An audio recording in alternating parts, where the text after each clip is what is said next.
माइतमा दिनहरू कसरी बित्दैछ के गर्छौँ हामीहरू भनेर हजुरहरूले जान्न चाहनुहुन्छ भने मेरो भिडियो अन्तिमसम्म हेरिदिनु होला।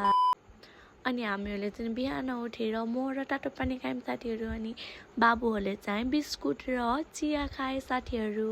अनि मम्मीले चाहिँ हामीलाई ओछ्यानमै लिइदिनु भएको थियो कि। अनि हामीले चाहिँ बारडनीमा बसेर भ्यू हेर्दै चिया बिस्कुट खाँदै गऱ्यौँ साथीहरू।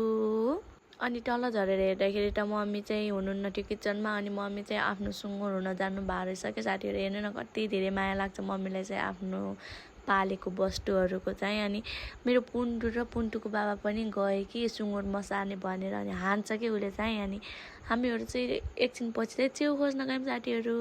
यति राम्रोसँग च्याउहरू भेटिँदाखेरि त यति खुसी लाग्छ नि है साथीहरू। हजुरहरूलाई पनि हो कि मलाई मात्रै हो साथीहरू।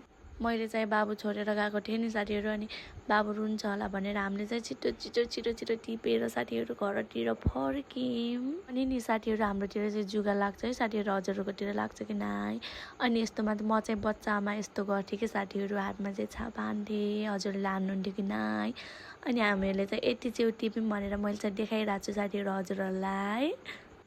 वनभरि डुलेको। अनि भोक लाग्यो भनेर हाम्रो भाउजूले चाहिँ हामीलाई चटपटी बनाएर दिनुभयो साथीहरू। अनि हामीले चाहिँ चटपटी खायौँ। अनि चटपटी खाइसकेर चाहिँ हामीहरू घरदेखि तलतिर डुल्न गयौँ जेठी भाउजूको घरतिर। अनि हाम्रो चाहिँ त्यो चाहिँ हाम्रो जेठी भाउजूको छोरी हो कान्छी। आफ्नो भाउजूसँग चल्दैछ। अनि हामी चाहिँ फेरि घर ब्याक टु ब्याक फर्क्यौँ साथीहरू। अनि हामीहरू चाहिँ माइत जाने थियो नि त घरै।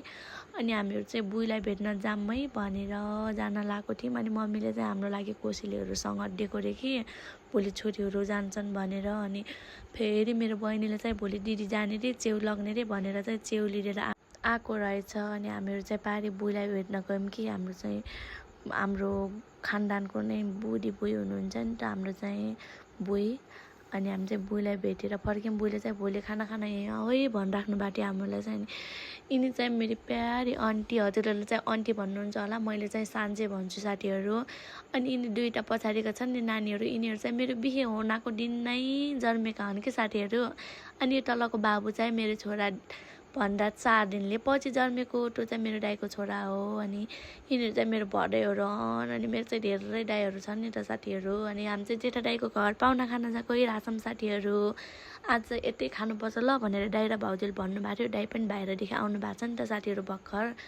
अनि घर जाँदाखेरि चाहिँ भाउजूले खाना पकाइराख्नु भएको थियो। अनि भाउजू चाहिँ नबनाऊ है मेरो भिडियो नबनाऊ भनिराख्नु भएको थियो। अनि अर्को कोठामा गएर हेर्दाखेरि नानी बाबुहरूले मोबाइल हेर्दै थिए।